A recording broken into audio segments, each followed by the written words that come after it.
আচ্ছা, তো আজকে হচ্ছে আমাদের 23তম ক্লাস।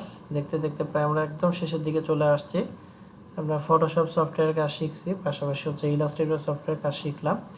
তো আজকে আমরা যে জিনিসটা দেখব সেটা হচ্ছে যে আমরা যে ডিজাইনার হিসাবে তৈরি হচ্ছে, তো ডিজাইনের জন্য যে ডিজাইন থিওরি একটা বিষয় আছে, ডিজাইনের ভিতরে আসলে কি করা দরকার, কি থাকা দরকার, কি থাকা দরকার নাই, তারপর হচ্ছে ডিজাইনগুলো আমরা কিভাবে মেক করতে পারি, ডিজাইন আইডিয়া কিভাবে জেনারেট করতে পারি, ডিজাইন বলতে আসলে কি বোঝায়, বিভিন্ন ধরনের অনেক কিছু আজকের ক্লাসে আমরা এইগুলো নিয়ে আলোচনা করব। তো এটার জন্য আমি এখানে একটা পাওয়ার পয়েন্ট একটা স্লাইড আমি বানিয়ে রেখেছি। তো এইটা আপনাদেরকে এখন স্লাইডগুলো দেখাবো আর কি। ঠিক আছে, তো এটা আমি আপনাদের সাথে আজকে ডিসক্রাইব করব। তো আমি এখান থেকে পুরো স্ক্রিনটা করে নিচ্ছি। ওকে, তো আজকের এই ক্লাসে মূলত হচ্ছে আমরা দুইটা পার্টে এই ক্লাসটাকে বিভক্ত করছি। একটা হচ্ছে ডিজাইন থিওরি আর একটা হচ্ছে ডিজাইন অ্যানালাইসিস। তো ডিজাইন থিওরির মধ্যে আমরা ডিজাইন রিলেটেড কিছু তথ্য আমরা জানবো, যে তথ্যগুলো আমরা ডিজাইনের কাজ করতে গেলে আমাদের জন্য সহজ হবে। আর দ্বিতীয় যে পার্টটা ডিজাইন অ্যানালাইসিস, সেটা হচ্ছে যে একটা ডিজাইনের ভালো মন্দ বিচার বিশ্লেষণ করার কিছু বিষয় আছে। হ্যাঁ, কিছু কন্ডিশন থাকা লাগবে একটা ডিজাইনের ভিতরে, এটা থাকা লাগবে, এটা থাকা যাবে না। তো এই বিষয়গুলো আমরা ডিজাইন অ্যানালাইসিসের এই পার্টটাতে আমরা দেখব। ওকে, তো প্রথমে একদম শুরুতে যদি আমরা আসি যে আসলে ডিজাইন জিনিসটা আমরা তো শিখতেছি, তো ডিজাইন বলতে আসলে কি বোঝায়। ডিজাইনের অনেক সংজ্ঞা আছে, অনেক ধরনের সংজ্ঞা গুগল করে আমি দেখেছি। তো এখানে আমি একটা সংজ্ঞা এখানে দিয়ে রাখছি, সেটা হচ্ছে যে design is to design a design to produce a design. মানে এটা হচ্ছে একটা ছবি আমি পাইছি, খুব ভালো লাগছে, তো এটা এখানে একটা শেয়ার করে রাখলাম। তো ডিজাইন বলতে আসলে যেটা বোঝায় যে একটা প্ল্যান তৈরি করা, ঠিক আছে, অর্থাৎ একটা কোনো কাজের একটা প্ল্যান তৈরি করা। মানে ধরেন একটা কাজ করবেন, সেই কাজটা কিভাবে গোছায় করা যায়, সেই গোছানো জিনিসটাই হচ্ছে মানে একটা ডিজাইন। তো সেটা যে শুধুমাত্র গ্রাফিক্সের ক্ষেত্রে হবে তা না, সেটা যে কোনো কাজেই হতে পারে। ঠিক আছে, যেমন ধরেন আপনার কাপড়ের ডিজাইন, তারপরে হচ্ছে ঘরের ডিজাইন, হ্যাঁ, এরপরে আপনার দোকানের ডিজাইন, রেস্টুরেন্টের ডিজাইন, শপের ডিজাইন, বিভিন্ন রকমের ডিজাইন কিন্তু হতে পারে, যে কোনো কিছুরই ডিজাইন হতে পারে। এখন ডিজাইন বলতে যে শুধু গ্রাফিক ডিজাইন তা কিন্তু না, এটা হচ্ছে প্রথম জিনিসটা আমাদেরকে ক্লিয়ার হতে হবে। আচ্ছা, তো ডিজাইন বলতে একটা প্ল্যান, সুন্দর একটা প্ল্যান, যে প্ল্যানে আপনি আপনার কাজটাকে খুব সুন্দর করে গোছায় উপস্থাপন করতে পারেন, এটাই হচ্ছে একটা ডিজাইন। ঠিক আছে, ডিজাইনের এখানে দুটো সংজ্ঞা দেওয়া আছে, এই দুটো পড়লে মোটামুটি বুঝতে পারবেন। ওকে, এরপরে আসি যে ডিজাইনের আসলে প্রকারভেদ কতগুলো হতে পারে। অনেক প্রকারভেদ আছে, মানে প্রত্যেকটা জিনিসের ভিতরে ডিজাইন খুঁজে পাওয়া যায়। আপনি যদি ন্যাচারালি মানে প্রকৃতির দিকে তাকান, প্রত্যেকটা জিনিসের ভিতরে ফুল বলেন, ফল বলেন, গাছ বলেন, লতাপাতা, নদী নালা, সব কিছুর ভিতরে কিন্তু মানে ডিজাইন পাওয়া যায়। মানে সবগুলোতেই হচ্ছে আল্লাহ খুব সুন্দরভাবে কিন্তু এগুলোকে ডিজাইন করে তৈরি করছেন। এগুলোতে কালার পাওয়া যায়, বিভিন্ন ধরনের শেপ পাওয়া যায়, মানে এগুলোতে ডিজাইনের অভাব নাই। আচ্ছা, তারপরে হচ্ছে ধরেন এই যে এখানে কয়েকটা প্রকারের কথা আমি এখানে লিখে রাখছি। ধরেন যেগুলো হচ্ছে ঘর বাড়ি তৈরি করা যে ডিজাইনগুলো আছে, ওগুলোর নামটা কি দিয়েছে, আর্কিটেকচারাল ডিজাইন। আচ্ছা, আবার ওয়েবসাইট তৈরি করার জন্য আপনার ডিজাইনের কাজ করতে হয়, তো সেখানে ওই কাজের নাম হয়ে যায় তখন ওয়েব ডিজাইন। আবার ধরেন কোন একটা অফিসের ভিতরের যেই কারুকার্যগুলো করতে হয়, করা লাগে, সেগুলোর যে ডিজাইন আছে সেটাকে বলা হচ্ছে ইন্টেরিয়র ডিজাইন। আবার সফটওয়্যার রিলেটেড কোনো কাজের জন্য যে ডিজাইন, সেটাকে বলা হয় ইউআই ডিজাইন। আবার বিভিন্ন ধরনের banner, logo Togo, flyer, business card, এগুলোর যে ডিজাইন, সেটা মূলত হচ্ছে গ্রাফিক ডিজাইন। তারপরে হচ্ছে প্রোডাক্ট ডিজাইন। তো তার মানে ডিজাইন কিন্তু সবগুলো সেক্টরেই ডিজাইনটা পাওয়া যাচ্ছে। ঠিক আছে, তো তার মধ্যে একটা হচ্ছে আমাদের গ্রাফিক ডিজাইন। ওকে, তো এখন আসি যে গ্রাফিক ডিজাইন আসলে কি। গ্রাফিক ডিজাইন বলতে আমরা আসলে কি বুঝি, গ্রাফিক ডিজাইনটা আসলে কি।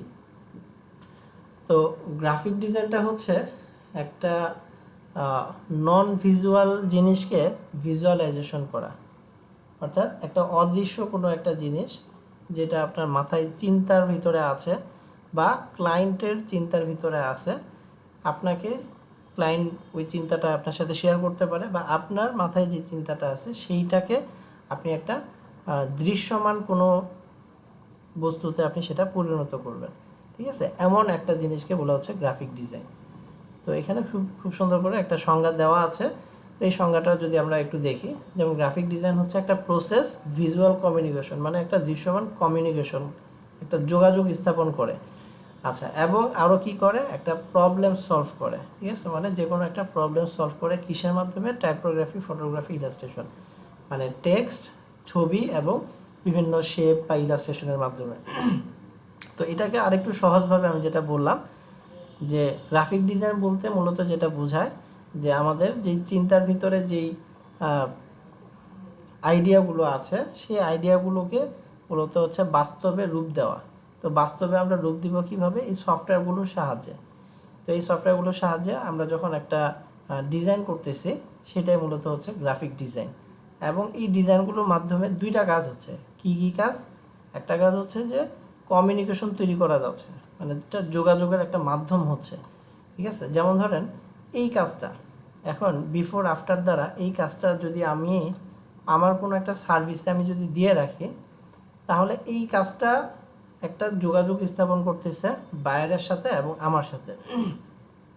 এই যে ছবিটা আমি এখানে ব্যবহার করলাম, এটার মাধ্যমে কি যোগাযোগ স্থাপন করতেছে? যে এখান থেকে সে ক্লায়েন্ট বুঝতে পারতেছে যে আমি এই ধরনের কাজগুলো করে দিতে পারতেছি, ঠিক আছে? তো এইভাবে কিন্তু একটা কমিউনিকেশন তৈরি হচ্ছে মাঝখানে, এবং এটা কিন্তু ভিজুয়াল, মানে দৃশ্যমান।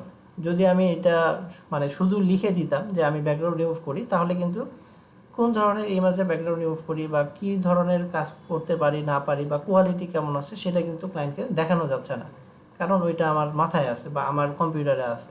তো ক্লায়েন্টকে দেখানোর জন্য বা যে কোনো কাউকে দেখানোর জন্য আমাদের ওই চিন্তা থেকে আমাদের যেই মানে আইডিয়াটা আসতেছে, সেই আইডিয়াটা আমাদেরকে একটা বাস্তবে একটা রূপ দিতে হবে। তো এরকম একটা রূপ দেওয়ার পরে সেটা কিন্তু একটা ভিজুয়াল কমিউনিকেশন তৈরি করলো, পাশাপাশি একটা প্রবলেম সলভও করতেছে, ঠিক আছে? প্রবলেম সলভ কেমন? যেমন ধরেন এই ইমেজটার ক্ষেত্রে যে ক্লায়েন্টের একটা ব্যাকগ্রাউন্ড রিমুভের কাজ লাগবে, সে কিন্তু যখন দেখতেছে যে রিমুভ ব্যাকগ্রাউন্ড উইদিন 2 আওয়ার্স, মানে 2 ঘন্টার মধ্যে একটা ব্যাকগ্রাউন্ড রিমুভের কাজ করে দিব, তার মানে এই যে লেখাটা, এই লেখাটার মাধ্যমে কিন্তু আমার যে সার্ভিসটা আছে এটা কিন্তু ক্লায়েন্টের কাছে পৌঁছাচ্ছে, একটা কমিউনিকেশনও হচ্ছে, পাশাপাশি আমার এটার মাধ্যমে একটা প্রবলেমও সলভ করে দিচ্ছি, এই টাইপের একটা মেসেজও এর মাধ্যমে চলে যাচ্ছে। তো গ্রাফিক্সের ভিতরে কি কি ইউজ করতে হয়? যেমন টাইপোগ্রাফি, ফটোগ্রাফি, ইলাস্ট্রেশন। যেমন আমরা এখানে যদি একটু দেখি যে এলিমেন্টস অফ গ্রাফিক ডিজাইন, মানে গ্রাফিক ডিজাইনের জন্য এলিমেন্টস কি কি পাওয়া যায়, মানে প্রত্যেকটা ডিজাইন করতে গেলে কিছু উপাদান দরকার হয়, কিছু ম্যাটেরিয়াল দরকার হয়। মনে করেন আপনি একটা বিল্ডিং তৈরি করবেন, তাহলে বিল্ডিং তৈরি করতে গেলে আপনার অবশ্যই একটা জায়গা লাগবে। তারপরে হচ্ছে বিল্ডিংয়ের জন্য আপনার যেমন ইট, বালু, সিমেন্ট, রড এগুলো লাগবে। তারপরে হচ্ছে এগুলো আবার মিস্ত্রি লাগবে, ইঞ্জিনিয়ার লাগবে। এরপরে আস্তে ধীরে আপনার এই এলিমেন্টসগুলোর মাধ্যমে আপনি কিন্তু একটা বিল্ডিং তৈরি করতে পারতেছেন। তো সেমভাবে আমরা যখন একটা ডিজাইনের কাজ করতে যাব, তখন আমাদের কাজ করার জন্য আমাদের কিছু নির্দিষ্ট এলিমেন্টস প্রয়োজন, যেই এলিমেন্টসগুলোর মাধ্যমে আমরা একটা ডিজাইন তৈরি করতে পারি। তো সেগুলো কি? এক নম্বর হচ্ছে টাইপোগ্রাফি বা টেক্সট, দ্বিতীয়ত হচ্ছে ফটোগ্রাফি বা ইমেজ, তৃতীয়ত হচ্ছে ইলাস্ট্রেশন, শেপ বা সিম্বল। তো টাইপোগ্রাফি বা টেক্সট মানে তো আমরা বুঝতেছি যে একটা ডিজাইনের ভিতরে লেখা থাকবে, এটাই স্বাভাবিক। তো সেই লেখাগুলো হচ্ছে আমাদের ডিজাইনের প্রথম উপাদান বা এলিমেন্ট। দ্বিতীয়ত হচ্ছে ছবি, ঠিক আছে? ফটোগ্রাফি বলতে হচ্ছে ছবি বোঝাচ্ছে, তো ছবি থাকবে, এটা হচ্ছে গ্রাফিক ডিজাইনের আরেকটা এলিমেন্টস। আচ্ছা, আরেকটা জিনিস যেটা, সেটা হচ্ছে ইলাস্ট্রেশন, শেপ বা সিম্বল। যেমন হচ্ছে যেগুলো হচ্ছে কি আইকন বা এগুলো হচ্ছে সিম্বল। আবার ব্যাকগ্রাউন্ডে একটা কালার দেওয়া, এই যে এখানে কি করা বর্ডার দেওয়া আছে, এগুলো হচ্ছে সিম্বল বা শেপ বা ইলাস্ট্রেশন, এই ক্যাটাগরির মধ্যে পড়তেছে। তো এগুলোর মাধ্যমে মূলত হচ্ছে আমরা এই যে তিনটা জিনিস, এই তিনটা জিনিস যখন আমাদের কাছে থাকবে, তখন আমরা একটা ডিজাইন তৈরি করতে পারবো। আচ্ছা, এখন আসি যে ডিজাইন শুরু করব আমরা কিভাবে, বা ডিজাইন শুরু করতে আমাদের কি কি জিনিস লাগবে। তো আগের পার্টটাতে আমরা দেখলাম হচ্ছে এলিমেন্টসগুলো কী কী। তো এলিমেন্টসগুলো তো অবশ্যই আমাদের লাগবেই, সেইটাই আমি এখানে আরেকবার একটু দেখাচ্ছি যে এলিমেন্টসের সাথে সাথে আর কি লাগবে। আমাদের তিনটা জিনিস লাগতেছে। প্রথমত হচ্ছে একটা জায়গা লাগবে, স্পেস লাগবে। দ্বিতীয়ত হচ্ছে আমাদের যে কন্টেন্টগুলো আছে, কন্টেন্ট বলতে টেক্সট পাশাপাশি ইমেজ, এই দুটা হচ্ছে আমাদের কন্টেন্ট, এবং এগুলো ক্লায়েন্ট থেকে আমরা পাবো, মানে ক্লায়েন্টের কাছ থেকে আমরা এই সাইজ সম্পর্কে জানবো, পাশাপাশি টেক্সটটা ক্লায়েন্ট দিবে, পাশাপাশি ইমেজটাও ক্লায়েন্ট প্রোভাইড করবে। ওকে, তো এই জিনিসগুলো যখন আমাদের কাছে থাকবে তখন আমরা মূলত কাজ শুরু করতে পারবো। এখন সাইজের ব্যাপারটা আমরা এর আগে যখন ক্লাসগুলো করলাম, প্রজেক্টের ক্লাসগুলো, তখন কিন্তু আমি বলছি যে কিছু কিছু বিষয়ের জন্য সাইজ নির্দিষ্ট করা আছে, কিছু কিছু বিষয়ের জন্য অনেকগুলো সাইজ আছে। এখন ক্লায়েন্ট যখন কোনো সাইজ সম্পর্কে বলে দিবে না, তখন আমরা গুগল করব, ক্লায়েন্ট কী চাচ্ছে সেইটার নামটা লিখে আমরা গুগলে গিয়ে সার্চ দিব, এবং সেইটার যে স্ট্যান্ডার্ড যে সাইজটা আছে, স্ট্যান্ডার্ড যে সাইজটা থাকবে সেই সাইজটা নিয়ে আমরা ক্লায়েন্টের কাজটা করে দিব। অথবা আমরা ক্লায়েন্টের কাছে জিজ্ঞাসা করব যে তোমার কোনো রিকোয়ার্ড সাইজ আছে কি না। যদি থাকে তাহলে সে বলবে, যদি না থাকে তাহলে বলতে পারবে না, তখন আপনি আপনার মতো করে একটা সাইজ নিয়ে করে দিবেন। আচ্ছা, দ্বিতীয়ত হচ্ছে টেক্সট। এটা তো অবশ্যই ডিজাইন করতে গেলে টেক্সট লাগবে, কারণ ডিজাইনের ভিতরে টেক্সট ছাড়া খুব কম ডিজাইন এমন হয় যে টেক্সট নাই। তো যার কারণে টেক্সট এটাও ক্লায়েন্টের কাছ থেকে আপনি পেয়ে যাবেন। আরেকটা হচ্ছে ইমেজ। ইমেজের ক্ষেত্রে অনেক সময় ক্লায়েন্ট ইমেজ দিতেও পারে, আবার অনেক সময় ইমেজ নাও দিতে পারে। তো ইমেজটা যদি ক্লায়েন্ট দিয়ে দেয় তাহলে তো কোনো সমস্যা নাই, আর যদি ক্লায়েন্ট না দেয় সেই ক্ষেত্রে আপনাকে ইমেজটা গুগল থেকে যদি আপনি নেন তাহলে চলবে না, কারণ গুগলের যে ইমেজগুলো আছে এগুলো হচ্ছে আপনার কপিরাইট থাকে। তো কপিরাইট যুক্ত যদি আমরা কোনো ইমেজ ব্যবহার করি সেগুলো ঝামেলা হবে। হ্যাঁ, এগুলো মানে আমাদের দেশে এই কপিরাইটের কোনো ইস্যু তৈরি হয় না, বা মামলা মোকদ্দমা এরকম এখনও পর্যন্ত কিছু হয় না। বাট বিদেশে এই জিনিসগুলো খুবই স্ট্রংলি দেখা হয়। কেউ কারো ছবি, হ্যাঁ, কেউ কারো মানে এই ডিজিটালি যে জিনিসগুলো আছে এগুলো যদি কেউ কারো জিনিসটা অনুমতি ছাড়া বা লাইসেন্স ছাড়া ব্যবহার করে, তাহলে তার বিরুদ্ধে এটার যে মালিক থাকবে সে হচ্ছে মামলা করতে পারবে। ঠিক আছে, বিশেষ করে মানে ইউরোপ আমেরিকাতে এই জিনিসগুলো খুব স্ট্রংলি দেখা হয়। তো যার কারণে বাইরের দেশে অর্থাৎ ইউরোপ আমেরিকাতে আপনি মানে একজন ক্লায়েন্টকে যে ছবিটা ব্যবহার করে দিবেন সেই ছবিটা গুগল থেকে সরাসরি নিয়ে ব্যবহার করে দিলে হবে না, বা ওইটা দিলে ক্লায়েন্ট নিবে না। ঠিক আছে, ক্লায়েন্ট যদি নাও বোঝে আপনি দিবেন না, কারণ আপনার জানা আছে যে এই ধরনের ছবি আপনি যদি ব্যবহার করেন তাহলে কপিরাইটের মামলা ক্লায়েন্ট খেয়ে যাবে, মানে পাবে। তো এই জন্য এইভাবে ব্যবহার করা যাবে না। তো ছবির জন্য আমরা ফ্রি কিছু ওয়েবসাইট আছে, যেই ফ্রি ওয়েবসাইটগুলো থেকে আমরা ছবি নিতে পারবো। ঠিক আছে, ফ্রি ছবি আর কি নেওয়া যায়। যেমন একটা হচ্ছে আপনাদেরকে বারবার আমি যেই ওয়েবসাইটটা দেখাই সেটা হচ্ছে freepik.com। এই ওয়েবসাইটটাতে যদি যান তাহলে এখানে অনেক সুন্দর সুন্দর ভালো হাই কোয়ালিটির ছবি পাবেন, যেগুলোর মধ্যে কিছু আছে ফ্রি, কিছু আছে প্রিমিয়াম, সবগুলোর মানে সব ধরনেরই পাওয়া যায়। ঠিক আছে, আরও কিছু এই রিলেটেড আপনার আছে, ওয়েবসাইট আছে। আমরা যদি একটু সার্চ দিই যে স্টক ফটো, ঠিক আছে, স্টক ফটোস ফ্রি লিখে সার্চ দিলে অনেকগুলো ওয়েবসাইট পেয়ে যাবেন। তার মধ্যে যে pixels.com, এখান থেকে আপনারা এই যে ফ্রি স্টক ফটো নিতে পারবেন। arnsplus.com, এখান থেকেও খুব সুন্দর সুন্দর আপনারা হাই কোয়ালিটির ইমেজ নিতে পারবেন। pixabay.com, এখান থেকেও আপনারা নিতে পারবেন, ফ্রি পিক চলে আসছে। তারপরে freeimage.com, ঠিক আছে, এগুলো থেকে আমরা যখন কোনো একটা ইমেজ নিব, যেমন ধরেন এইটা থেকে আমি একটু নিয়ে দেখাচ্ছি, pixabay.com, এখানে গিয়ে আমরা যখন কোনো একটা ইমেজ সিলেক্ট করে আমি ইমেজটাকে ডাউনলোড করব, তখন ওই ইমেজটা কমার্শিয়ালি ইউজ করার জন্য একটা লাইসেন্স আমাকে দিয়ে দিবে। ঠিক আছে, তো ওইটাই হচ্ছে ওইটা ব্যবহার করার অনুমতি বা লাইসেন্স। এবং ক্লায়েন্টের কাছে আপনি চাইলে, যদি ক্লায়েন্ট চায় তাহলে আপনি ওই লাইসেন্সটা সহ দিয়ে দিবেন, যদি না চায় আপনার কাছে লাইসেন্সটা রেখে দেবেন, যদি পরবর্তীতে ক্লায়েন্টের দরকার হয় তাহলে আপনি সেটা দিয়ে দিবেন। ঠিক আছে, এখানে এই যে দেখেন পিক্সাবের লাইসেন্স, এই যে free for commercial use, no attribution required, মানে আপনি এই ইমেজটা যে কোনো জায়গায় কমার্শিয়ালি ইউজ করতে পারবেন, এটার জন্য কোনো ধরনের চার্জ দিতে হবে না, এবং তাদের কোনো নির্দিষ্ট কোনো রিকোয়ার্ডও নাই, মানে রিকোয়ারমেন্টও নাই। তো আপনি এই যে এখান থেকে যখন ডাউনলোড করবেন এই ছবির ভিতরে এখানে যে একটা নাম্বার আছে, এই নাম্বারটাই হচ্ছে মেনলি হচ্ছে এখানকার একটা কোড, বা এটাই হচ্ছে লাইসেন্স হিসেবে কাজ করবে। মানে এটা ফ্রি, এটাতে কোনো ঝামেলা থাকবে না। এবং হাই কোয়ালিটির ফ্রি ছবি নিতে গেলে আপনারা এই সাইটগুলো থেকে নেবেন।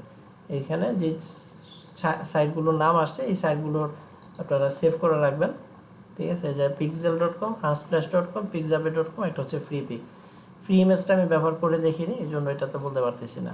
এটা সম্ভবত এই যে রয়্যালিটি ফ্রি, এটাতেও ফ্রি পাবেন। তো এই জন্য ইমেজের ক্ষেত্রে আপনারা এই সাইটগুলোতে গিয়ে যেই রিলেটেড ইমেজ দরকার ওই রিলেটেড তখন আপনাকে সার্চ দিয়ে ভালো একটা ইমেজ ব্যবহার করতে হবে। আচ্ছা, আরেকটা বিষয় হচ্ছে যে ফ্রি ইমেজ খুঁজতে গেলে অনেক সময় দেখা যাবে যে মন মতো ছবিটা পাওয়া যায় না, ঠিক আছে? মানে যেটা, বা গুগলে গিয়েও যদি আপনি সার্চ দেন, আপনার ধরেন যেটা পছন্দ হচ্ছে সেটাতে দেখবেন যে ওয়াটারমার্ক দেওয়া, বা ওইটা হচ্ছে টাকা দিয়ে কিনতে হবে, এরকম চলে আসে।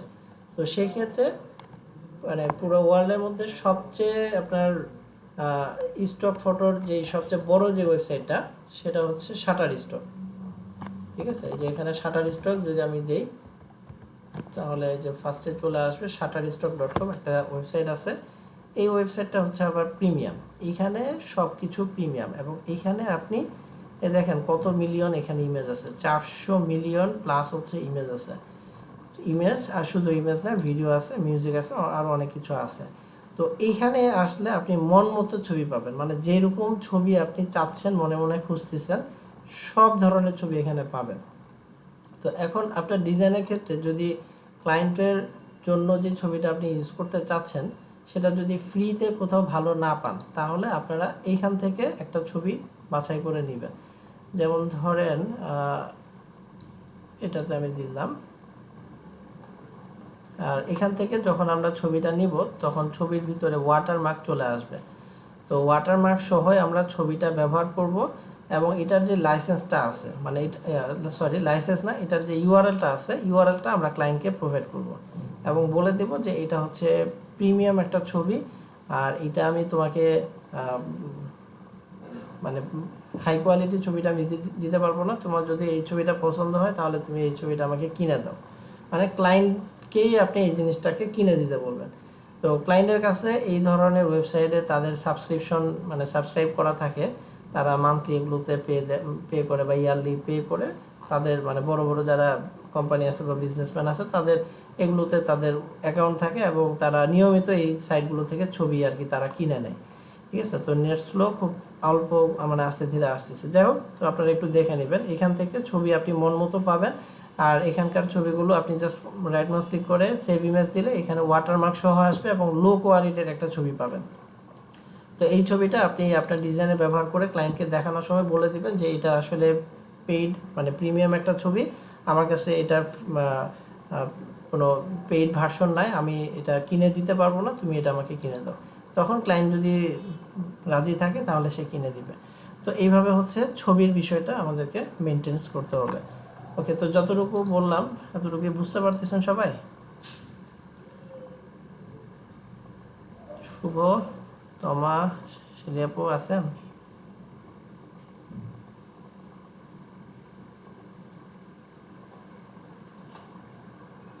সবাই কি আছেন?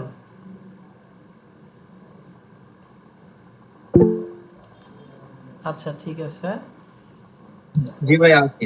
আচ্ছা, তো এখানে প্রবলেম হচ্ছে হুম, যে কোনো একটা অন করো, ওই যে আরেকটা অন করা আছে তো এই জন্য এরকম হচ্ছে। হ্যাঁ, এখান হুম, থেকে আমি কিনবো কিভাবে, মানে কিভাবে কিনবো? অ্যাকাউন্ট খুলে তারপর কিনা লাগে? হ্যাঁ, আর হ্যাঁ, আমি যে তাকে পাঠাবো এটা সেভ করে এটা লিংকটা পাঠাবো নাকি?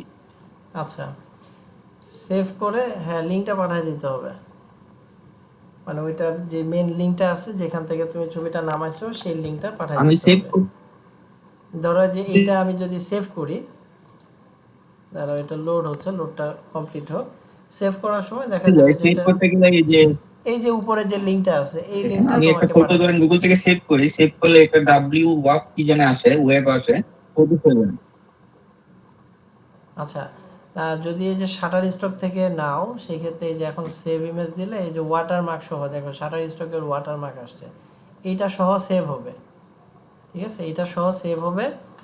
আর এটা সহ সেভ হওয়ার পরে সমস্যা নাই, এইভাবে ইউজ করবা। ইউজ করার পরে যদি ক্লায়েন্ট মনে করে যে না সুন্দর আছে, ভালো আছে ইমেজটা, তাহলে তখন এই যে এই লিঙ্কটা ক্লায়েন্টকে দিয়ে দিবা, এই লিঙ্কটা, এবং বলে দিবা যে তাহলে এটা কিনে দাও। তো তার অ্যাকাউন্ট থাকলে সে অ্যাকাউন্ট ক্রিয়েট করে এখানে সে মানে টাকা দিয়ে বা ডলার দিয়ে সেটা কিনে নেবে। ঠিক আছে, এবং এগুলো ছবির প্রাইস কিন্তু অনেক অনেক বেশি।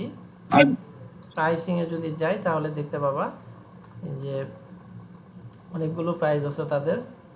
ধরো ডাউনলোড উইদিন 1 ইয়ার 5টা ইমেজের জন্য হচ্ছে $49, মানে প্রায় $10 পার ইমেজে আর কি খরচ পড়বে। 25টার জন্য এই যে $229 পড়বে। এগুলো হচ্ছে অন ডিমান্ড। প্রো হচ্ছে আবার আলাদা, অনেকগুলো অনেক তাদের প্যাকেজ আছে। ঠিক আছে, এই যে অনেকগুলো প্যাকেজ আছে। ধরো যে ডাউনলোড পার মান্থ, মানে বিজনেস যারা করে, বেশি বড় বড় যারা ব্যবসায়ী আছে তারা হচ্ছে বছরে, না সরি, এটা হচ্ছে ডাউনলোড পার মান্থ তারা হচ্ছে 750টা ইমেজ ডাউনলোড করতে পারবে, এবং এটার জন্য মান্থলি পে করতে হয় তাদেরকে $479। ঠিক আছে, এরকম অনেকগুলো প্যাকেজ আছে, কোনটাতে কি কি আছে না আছে এগুলো একটু দেখলে বুঝতে পারবা। তো এগুলো আমাদের জন্য দরকার নেই, যে ইমেজের এটা দেখাচ্ছে, ফুটেজ আলাদা, মিউজিক আলাদা, আরও আছে এগুলো আলাদা আলাদা। ঠিক আছে, তো এগুলো হচ্ছে তোমার প্যাকেজ। তো এই ক্লায়েন্ট যদি কিনে না দেয় তখন? তাহলে এটা দরকার নেই, তাহলে তুমি এখানে ছবি ছাড়া দিবা, অন্য কোনো ফ্রি ছবি দিয়ে ইউজ করবা।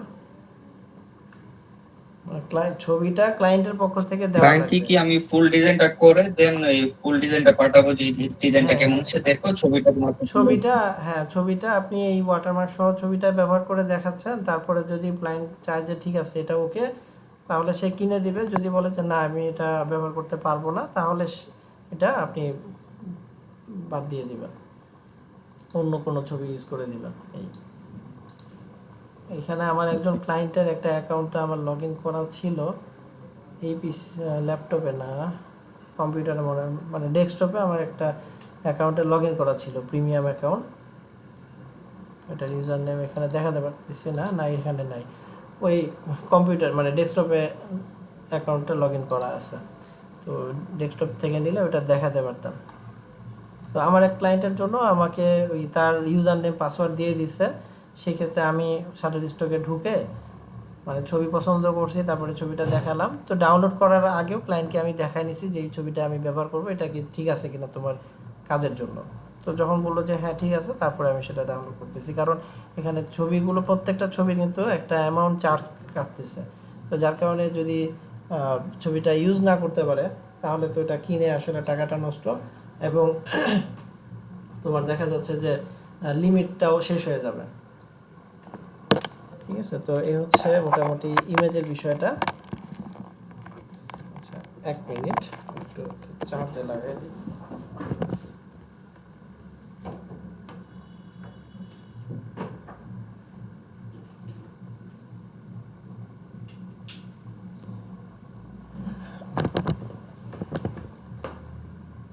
ওকে, এরপরে আমরা দেখি কি আছে।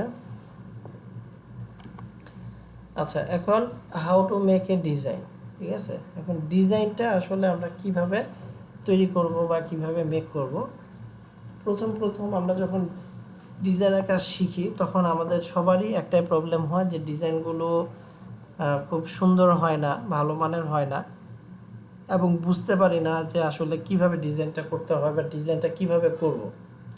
তো এর জন্য সহজ কিছু সমাধান আমি আপনাদেরকে দিয়ে দিচ্ছি। এই মানে যেই সমাধানগুলো আমি দিব বা যেভাবে করতে বলবো, এভাবে যদি করেন তাহলে সহজেই করতে পারবেন, বা ডিজাইনের জন্য যে মেন বিষয়টা সেটা কিন্তু বুঝে গেলে আপনারা সহজেই যে কোনো ধরনের ডিজাইন করতে পারবেন। তো এইটাকে আমরা গ্রাফিক ডিজাইন বা গ্রাফিক ডিজাইনের যে কাজগুলো বা ডিজাইনের যে কাজগুলো, এই কাজগুলোকে আমরা যদি সাধারণ অন্য কোনো একটা ডিজাইনের সাথে তুলনা করি, কম্পেয়ার করি, তাহলে আমরা বুঝতে পারবো যে আমরা এইখানে যে কাজগুলো করব সেটাও একই রকম। যেমন মনে করেন যে একটা রেস্টুরেন্ট, এখন একটা রেস্টুরেন্ট, নতুন একটা রেস্টুরেন্ট হচ্ছে। তো নতুন রেস্টুরেন্টের ভিতরে রেস্টুরেন্টের জন্য কি কি লাগবে, রেস্টুরেন্টের মানে এলিমেন্টসগুলো কি লাগবে, ভিতরের যেই এলিমেন্টসগুলো থাকবে, এগুলোর জন্য লাগবে হচ্ছে চেয়ার টেবিল লাগবে, জগ গ্লাস, হ্যাঁ এই টাইপের জিনিস লাগবে, বাটি লাগবে, কাপ পিস, এই হ্যান অনেক কিছু লাগতেছে। আচ্ছা এগুলো লাগবে। তো এখন চেয়ার টেবিল যেগুলো আছে সেই চেয়ার টেবিলগুলো কেমন হবে এটা একটা বিষয়। তারপরে চেয়ার টেবিলগুলো কিভাবে সাজাতে হবে এটা আরেকটা বিষয়। তো এই যে সাজানোর যে বিষয়টা, যে ধরো চেয়ার টেবিল আছে হচ্ছে একটা রুমে বা একটা রেস্টুরেন্টের জন্য 10টা চেয়ার 10টা টেবিল, কথার কথা। তো এখন এই যে চেয়ার টেবিলগুলো কিভাবে সাজালে ভালো দেখাবে বা কিভাবে সাজালে এটা মানুষজনের কাছে পছন্দ হবে, এটার কিন্তু শেষ নাই। এখন এই সাজানোর ক্ষেত্রে আমরা যদি ডিজাইনের সাথে তুলনা করি, এই ডিজাইনের ক্ষেত্রেও আমাদের কি কিছু এলিমেন্টস লাগতেছে। এলিমেন্টসগুলো কি, আমরা ছবি, তারপরে টেক্সট এবং এই শেপের ব্যবহার।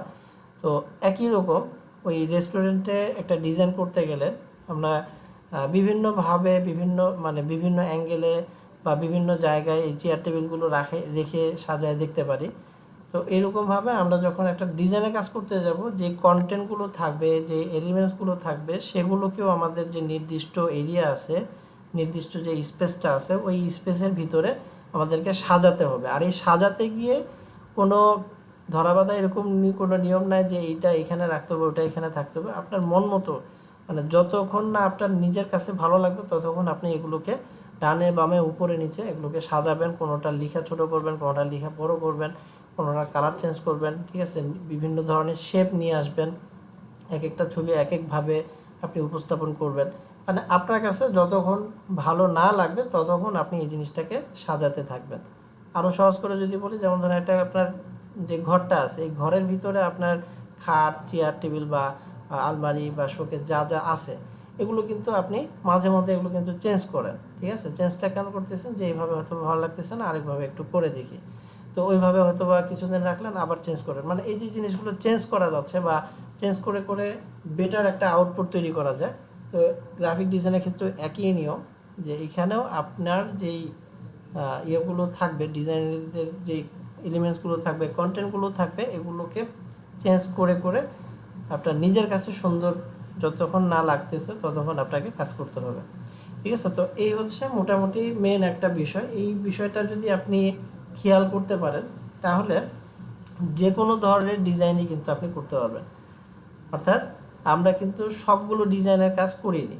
যেমন আপনাদেরকে কিন্তু আমি মেনু কার্ড ডিজাইন করে দেখাইনি, তারপরে আপনাদেরকে ধরেন অফিসে যে আইডেন্টিটি একটা কার্ড থাকে, আইডি কার্ড, ওই আইডি কার্ড ডিজাইন করে দেখাইনি। তারপরে হচ্ছে আপনার সিডির কাভার ডিজাইন করা হয়, সেগুলো করে দেখাইনি। তারপরে আরও কিছু কিছু ডিজাইন, এগুলো কিন্তু করে দেখাইনি। কারণ আমি আপনাদেরকে এই কয়েকটা ক্লাসে যে জিনিসগুলো বোঝাতে চেয়েছিলাম, যে ডিজাইন সব একই, পার্থক্যটা কোথায়, পার্থক্যটা হচ্ছে সাইজ, পার্থক্যটা হচ্ছে নামে, ঠিক আছে।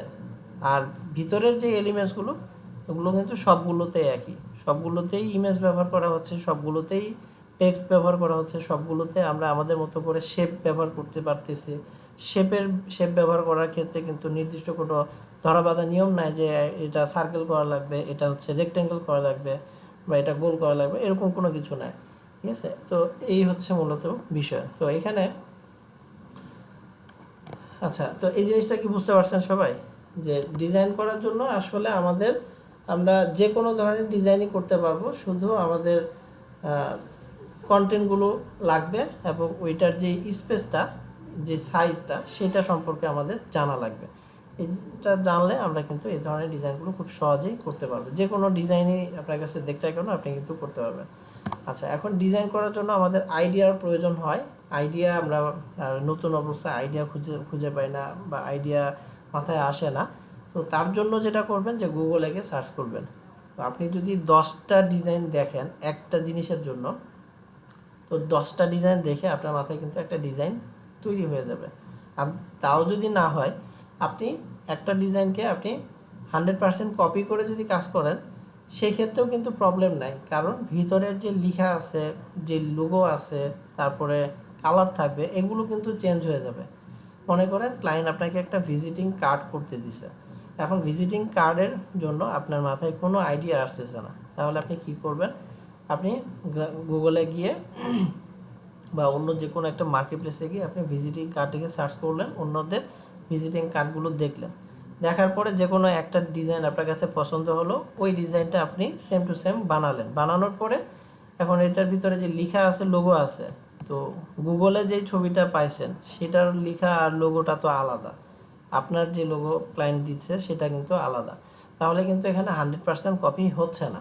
তারপরেও যদি মনে করেন যে না আপনি একেবারে 100% ইউনিক করবেন, মানে কপির কোনো ছোঁয়া যেন না থাকে, বা কিছুটা ছোঁয়া থাকলে থাকতে পারে, বাট একদম 100% কপি যেন না হয়, এরকম যদি করতে চান তাহলে যেই সিস্টেমটা সেটা হচ্ছে যে 3-4টা ডিজাইনের আপনি অল্প অল্প করে আইডিয়া নিয়ে, মানে 2-3টার কম্বিনেশনে একটা করেন, মানে কোনো একটা থেকে আপনি ছবিটা কিভাবে বসাইছে, ছবি বসানোর একটা খুব সুন্দর একটা শেপের মধ্যে একটা ছবি বসাইছে, ওইটা ভালো লাগছে, আবার আরেকটাতে হচ্ছে ব্যাকগ্রাউন্ডে সুন্দর একটা শেপ তৈরি করে ওইখানে লোগোটা বসাইছে।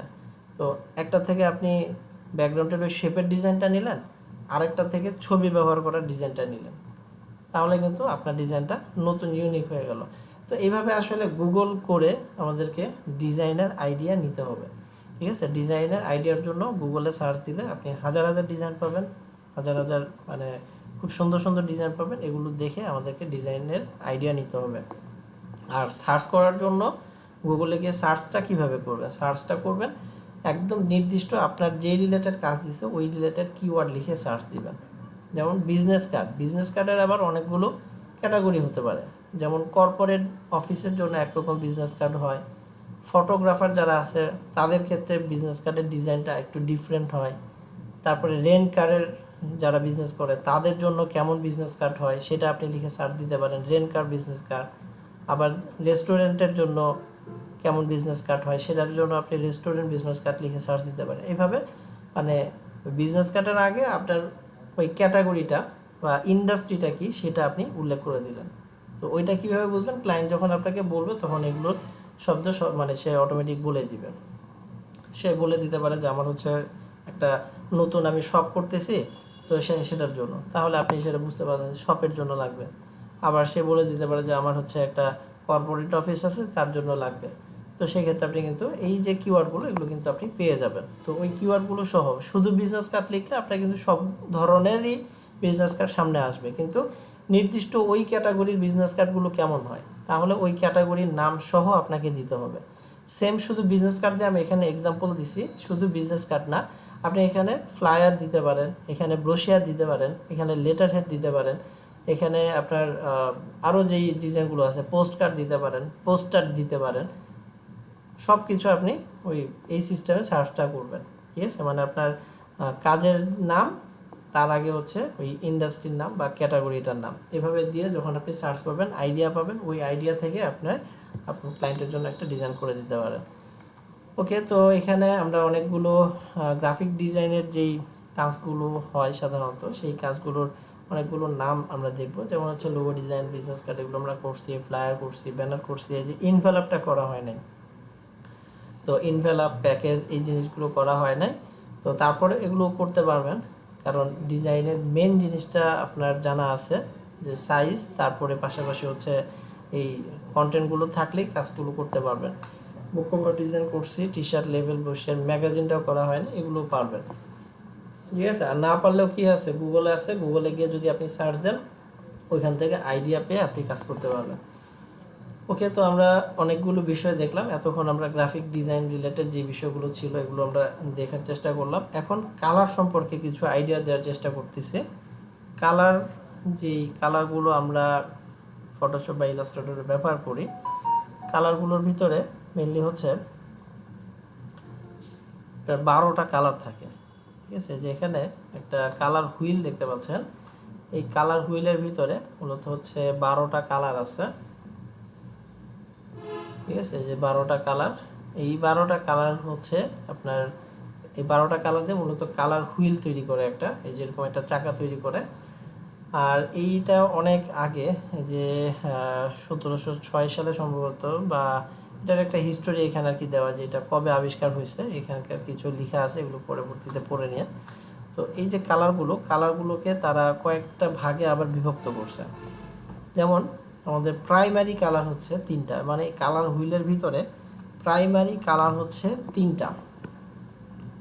প্রাইমারি কালার কোনটা কোনটা, যেমন এই যে এটা রেড, এটা হচ্ছে প্রাইমারি কালার, এবং এই যে ইয়েলো, মানে এই যে এখান থেকে একটা ট্রায়াঙ্গেল তৈরি হয়েছে দেখেন, ঠিক আছে, যে এটা এটা এটা এটা, এই তিনটা হচ্ছে প্রাইমারি কালার। রেড, এখানে হচ্ছে ইয়েলো কালার, এদিকে হচ্ছে ব্লু কালার, এই তিনটা কালার হচ্ছে প্রাইমারি কালার। ওকে, প্রাইমারি কালারের পরে হচ্ছে সেকেন্ডারি কালার। সেকেন্ডারি কালারটা হচ্ছে প্রাইমারি কালারের ঠিক মাঝামাঝিতে, এইটা আর এইটার মাঝখানে যে কালারটা আছে সেই কালারটা হচ্ছে সেকেন্ডারি কালার, ঠিক আছে। রেড ইয়েলোর মাঝখানে তিনটা আছে, তিনটার মাঝখানে যেটা সেটা সেকেন্ডারি। ইয়েলো ব্লুর ঠিক মাঝামাঝিতে গ্রিন পড়তেছে, তো এটা হচ্ছে সেকেন্ডারি। ব্লু এবং রেডের মাঝামাঝিতে আছে পার্পল কালার, এটা হচ্ছে সেকেন্ডারি কালার। আচ্ছা, সেকেন্ডারির পরে আরেকটা হচ্ছে টারশিয়ারি কালার। তো এইটা হলো আবার এই সেকেন্ডারি এবং প্রাইমারির মাঝে যেটা পড়তেছে, এই যে প্রাইমারি, এই যে সেকেন্ডারি মাঝখানে, এই যে প্রাইমারি, এই যে সেকেন্ডারি মাঝখানে হচ্ছে টারশিয়ারি কালার। তো এইভাবে মূলত হচ্ছে 12টা কালার তারা তৈরি করছে, ঠিক আছে। তো 12টা কালারের মধ্যে প্রাইমারি কালার 3টা, সেকেন্ডারি কালার হচ্ছে 1 2 3, আর বাকি 6টা হচ্ছে তৃতীয় কালার। ওকে, এখন শেডস কালার, এই কালারগুলো সম্পর্কে কেন বলতেছি, কারণটা হচ্ছে যে গ্রাফিক্সের কাজ করতে গেলে কালারটা খুবই ইম্পর্ট্যান্ট। কালারটা আপনি যদি ভালো করে কালারটা ইউজ করতে না পারেন, তাহলে কিন্তু আপনি ডিজাইনটাকে ফুটায় তুলতে পারবেন না, ক্লায়েন্টকে আপনি কালার দিয়ে সন্তুষ্ট করতে পারবেন না, মানে কালার ব্যবহার করে আপনি ভালো একটা ডিজাইন করতে পারবেন না। দেখা যাবে যে কালারটা মানানসই হচ্ছে বা হচ্ছে না, এই জিনিসগুলো কিন্তু আপনি তখন বুঝতে পারবেন না। তো এই জন্য কালারগুলো আমাদেরকে, কালার সম্পর্কেও একটু আইডিয়া থাকা লাগবে। আমরা যখন ডিজাইনের ভিতরে কালারগুলো ব্যবহার করব, কালারগুলো যেন স্ট্যান্ডার্ড হয়, ঠিক আছে, কালারগুলো স্ট্যান্ডার্ড যেন হয় সেটা আমাদেরকে অবশ্যই ফলো করতে হবে। একটা ডিজাইনের ভিতরে আমার ইচ্ছা মতো, আমি মন মতো আমি কালার ব্যবহার করব, তা কিন্তু চলবে না। কালার ব্যবহার করার ক্ষেত্রে আমাদেরকে কিন্তু কিছু নিয়মের ভিতরে কালারগুলো ব্যবহার করা লাগবে। লোগোর ভিতরে যে কালারগুলো থাকবে আমরা সেই কালারগুলো দিয়ে আমরা ডিজাইনের ভিতরে ব্যবহার করব। আর লোগোর বাইরে যদি কোনো কালার ব্যবহার করতে চাই, সেই ক্ষেত্রেও হচ্ছে প্রথমে আমাকে দেখতে হবে যে ওই ক্লায়েন্টের কান্ট্রি কি, তাহলে ওই ক্লায়েন্টের কান্ট্রির যে ফ্ল্যাগ আছে, মানে পতাকা আছে, সেই পতাকার কালারটা আমাদেরকে আবার নিতে হবে, ঠিক আছে। কারণ অনেক সময় দেখা যায় যে ক্লায়েন্টের কোনো ব্যানারের ক্ষেত্রে আমি যেটা দেখতে পাইছি যে অনেকে আছে যে তার কাছে কোনো লোগো নাই।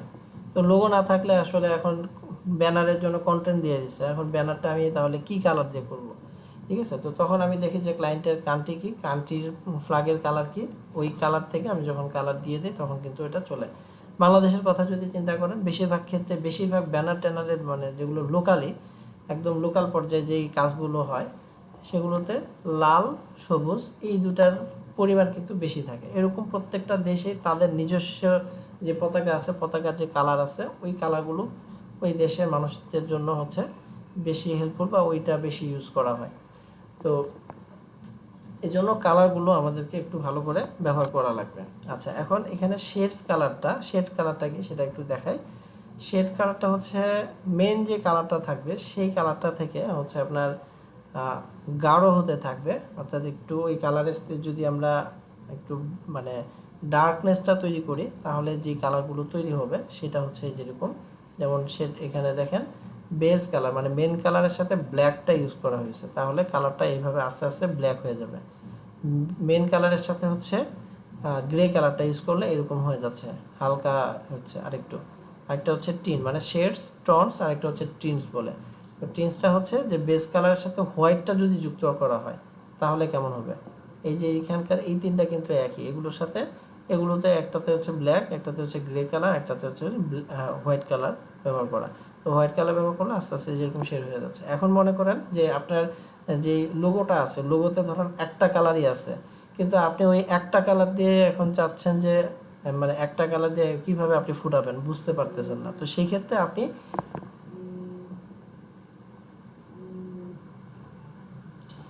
ক্ষেত্রে হচ্ছে আপনাকে তখন এই শেড কালারগুলো ব্যবহার করতে হবে, ঠিক আছে। হয় ব্ল্যাক ইউজ করতে হবে ওইটার সাথে, অথবা গ্রে অথবা হোয়াইট কালারের সমন্বয় মাঝখানে যে শেড কালারগুলো আসতেছে সেই কালারগুলো ব্যবহার করে ডিজাইনটা তৈরি করতে হবে। ওকে, এরপরে আরও কিছু কালারের এরকম নাম আছে, সেগুলোর সাথে আমরা একটু পরিচয় হই। যেমন এটা হচ্ছে মনোক্রোমেটিক কালার, এটা হলো ওই যে এই শেড কালারের আরেকটা ভার্সন। হ্যাঁ, এইখানে আপনার ডার্ক কালার থেকে লাইট অথবা লাইট থেকে ডার্ক। আচ্ছা, এরপরে একটা হচ্ছে কমপ্লিমেন্টারি কালার। কমপ্লিমেন্টারি কালারটা হচ্ছে আমরা যেই কালার হুইলটা দেখলাম, কালার হুইলের ভিতরে যেই 12টা কালার ছিল, এই 12টা কালার একটার বিপরীতে আরেকটা যে কালার আছে, সেই কালারগুলো হচ্ছে কমপ্লিমেন্টারি কালার। একটার বিপরীতে আরেকটা কালার, এই কালারটাকে বলা হচ্ছে কমপ্লিমেন্টারি কালার। আপনারা আসেন তো সবাই, না? ওকে,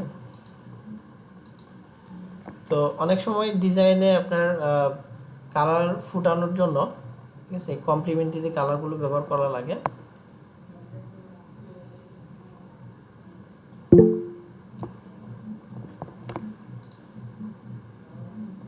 আচ্ছা,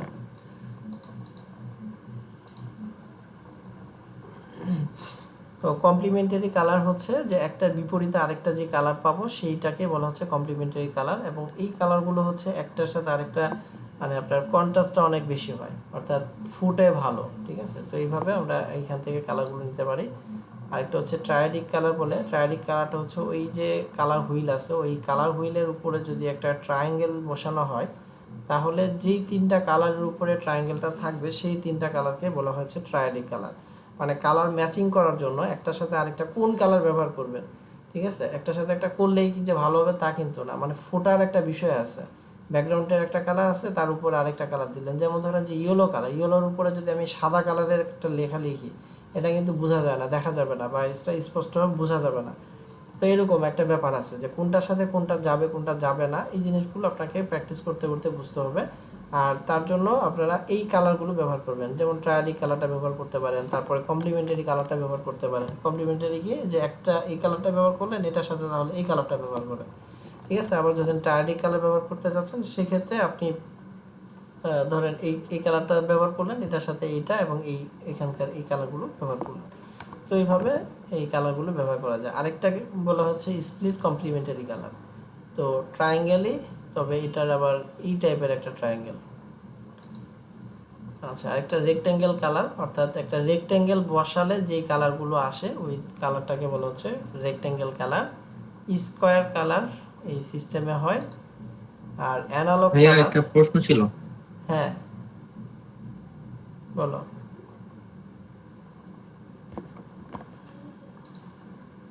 হ্যাঁ, এগুলা যে টিক চিহ্ন দিয়ে একটার সাথে আরেকটা অ্যাড করা, এটা মানে কি এটার সাথে ওইটা?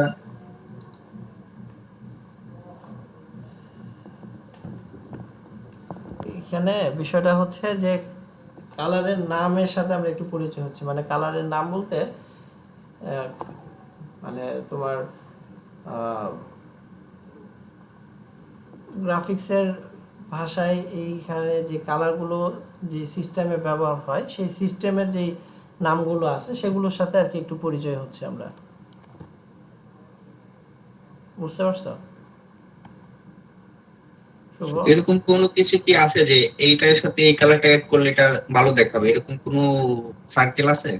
হ্যাঁ হ্যাঁ, দেখাচ্ছি, আছে, দেখাচ্ছি। মানে ওটার জন্য আগে তো এই জিনিসগুলোর সাথে একটু না, পরিচয় এটা ঠিক হতে বুঝতে হবে। পারতেছি না আমি। কালার কারেক্টিং এ বুঝতেছি, মানে কালার কারেক্টিং এ প্রবলেম হচ্ছে। আচ্ছা, আরেকটু সামনে গেলে আরেকটু জিনিসটা ক্লিয়ার হবে। এটা কেন দেখাচ্ছি, কারণ এইগুলোই ভালো করে বুঝি নাই কি বলতে কি। এইখানে তোমার এটা হচ্ছে কালারগুলো কোন কালারের সাথে কোন কালারটা ম্যাচিং হলে ওইটাকে কি কালার বলে, সেই নামগুলো আমি দেখাচ্ছি। এবং কালারগুলোর যখন মানে একটা ডিজাইন করতে গেলে কালার ফুটানোর জন্য যেই ইয়েটা দরকার, ঠিক আছে, একটা মানে একটা কালার কম্বিনেশনের যেই কাজটা, সেটার জন্য হচ্ছে এই নামগুলো একটু জানা লাগবে। যেমন অ্যানালগ কালার। অ্যানালগ কালার বলতে এখন ধরো যে ক্লায়েন্ট তোমাকে বলে দিল যে অ্যানালগ কালার ব্যবহার করে, এখন অ্যানালগ কালার কি সেটা তো তোমার জানা নেই, সেইটাই এখানে জানার চেষ্টা করতেছি। যে অ্যানালগ কালার বলতে যেই যে কালো 12টা কালার আছে, 12টা কালারের যে কোনো 3টা কালার পাশাপাশি কালারকেই অ্যানালগ কালার বলে।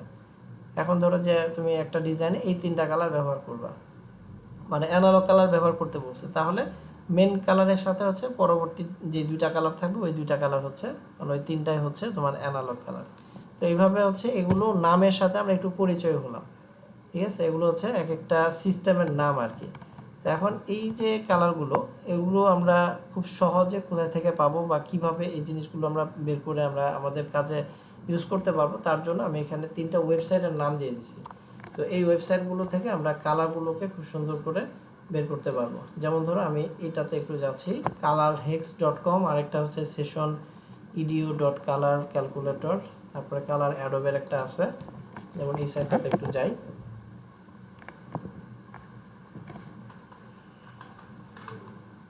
আচ্ছা, এখানে আসলে কালারগুলো এরকম অনেকগুলো কালারের কম্বিনেশন, মানে আলাদা আলাদা কালার আছে। তো ধরো আমরা এখান থেকে এই কালারটা সিলেক্ট করলাম। এখন এই কালারটার দেখো এই যে এখানে RGB এইচএস এর অনেকগুলো কালার ভেরিয়েশন দেওয়া।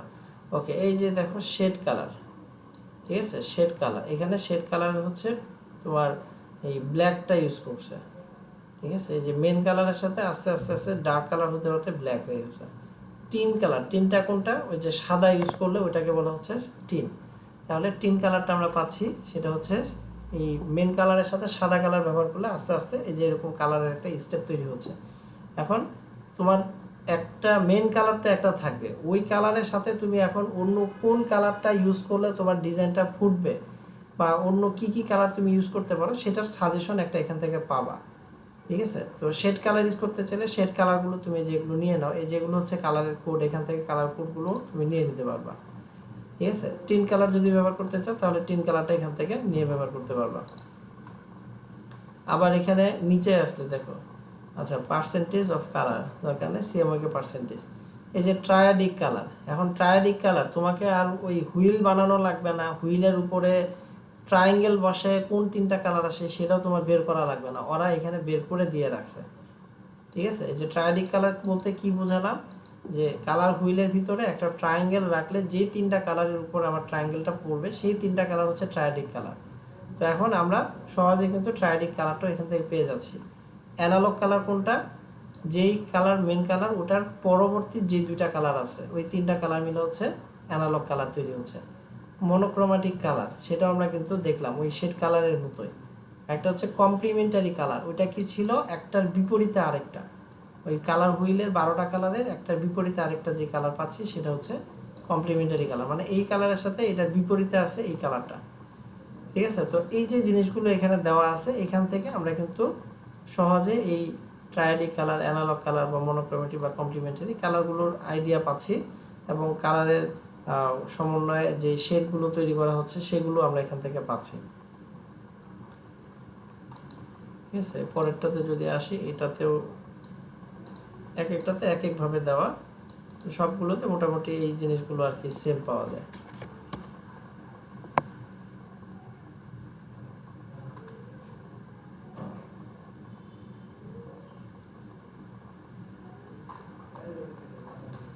আচ্ছা, এটা আসুক।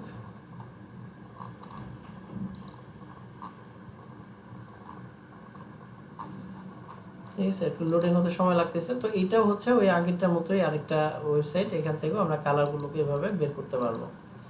ওকে, তো কালার মূলত হচ্ছে আমরা একটা কথাই মাথায় রাখবো যে কালারগুলো আমরা ইউজ করব হচ্ছে মেন যে কালারটা থাকবে সেই কালারটার সাথে সাদা কালো পাশাপাশি ওইটার যে শেড কালারটা থাকবে সেগুলো আমরা ইউজ করব। এবং যদি ক্লায়েন্ট আমাকে অ্যালাউ করে যে যে কোনো কালার আমরা ইউজ করতে পারবো, এটা সাধারণত করে না, কারণ প্রত্যেকটা ব্র্যান্ডের নিজস্ব যে কালার থাকে ওই কালারের বাইরে অন্য কোনো কালার তারা ইউজ করে না। এটা মানে ব্র্যান্ডের যেই গাইডলাইনটা আছে সেটার বিপরীত, ঠিক আছে, যার কারণে অন্য কোনো কালার তারা ইউজ করে না। তো আমরাও ইউজ করব না, আমরা আমাদের লোগোর কালারের ভিতরে আমরা থাকব। আচ্ছা, এখন টাইপোগ্রাফির জন্য কিছু বিষয় একটু শেয়ার করি।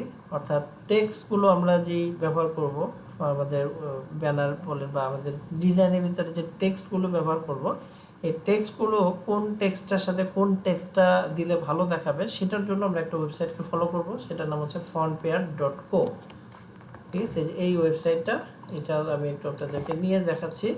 fontpair.co, এই ওয়েবসাইটটাতে গেলে এখানে টাইটেল টেক্সট হিসাবে একটা ফন্টের নাম থাকবে এবং ডেসক্রিপশনে যে লেখাগুলো থাকে সেটার জন্য আলাদা আরেকটা আপনার ফন্ট থাকে। ঠিক আছে, এই যে এখানে দুইটা করে ফন্ট দেওয়া থাকে, আপনার যেই ফন্টটা ভালো লাগে বা যেই দুইটা ফন্ট ভালো লাগবে সেই দুইটা ফন্ট আপনারা এখান থেকে নামটা নিয়ে গুগল থেকে ওটা নামাই নিয়ে কাজ করতে পারবেন।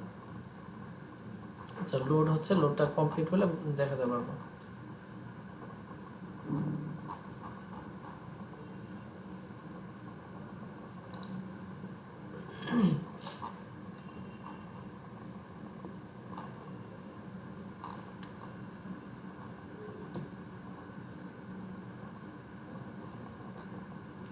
তো এই যেই জিনিসগুলো এখন দেখাচ্ছি এগুলো কিন্তু আমরা গ্রাফিক্সের কাজ করতে গেলে ফার্স্টের দিকে এগুলো লাগবে, কারণ অনেক সময় আপনি বুঝবেন না যে টাইটেলে কোন টেক্সটটা দিলে ভালো লাগবে। ভাই কিছু শুনতে পাচ্ছি না, কিছু বলতেছেন?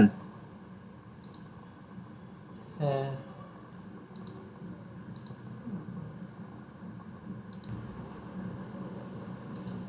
ওকে, তো যেখানে ছিলাম যে fontpair.co, এই ওয়েবসাইটটাতে মূলত আমরা ফন্টটাকে ম্যাচিং করতে পারবো। যেমন হচ্ছে হেডলাইনের জন্য কোন ফন্ট হবে এবং নর্মাল যে ফন্টটা থাকবে ডেসক্রিপশনের জন্য কোন ফন্টটা ইউজ করব। ঠিক আছে, তো এইভাবে আমরা ফন্টের ডিজাইনটাকে আমরা বের করতে পারবো। তো এখানে দেখেন সবগুলোতে এটা হচ্ছে আপনার ফন্টের হেডলাইনের জন্য একটা ব্যবহার করছে, ডেসক্রিপশনের জন্য একটা ব্যবহার করছে। ঠিক আছে, তো এখানেও ডেসক্রিপশনে একটা, হেডলাইনের জন্য একটা। তো এইভাবে এখানে কম মানে একটা এই পেয়ার তৈরি করছে, অর্থাৎ একটা জোড়া তৈরি করছে। হ্যাঁ, একটা হেডলাইন এবং একটা ডেসক্রিপশন। তো কোনটা কি রাখলে ভালো দেখাবে সেই জিনিসগুলো হচ্ছে এখানে দেখাচ্ছে। এবং আমরা যদি এখানে ভিউ মোডে যাই, যে কোনো একটা ভিউ মোডে যাই, তাহলে ফন্টগুলোর নাম আমরা পেয়ে যাব।